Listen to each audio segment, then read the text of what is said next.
மனச மாமனுக்கு பத்திரமா கொண்டு செல்லு. இன்னும் என்ன வேணும்னு உத்தரவு போடச் சொல்லு.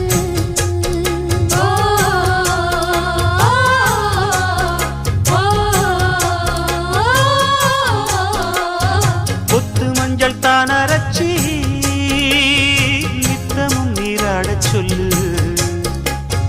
மீனாட்சி குங்குமத்தா நெத்தியில சூடச் சொல்லு.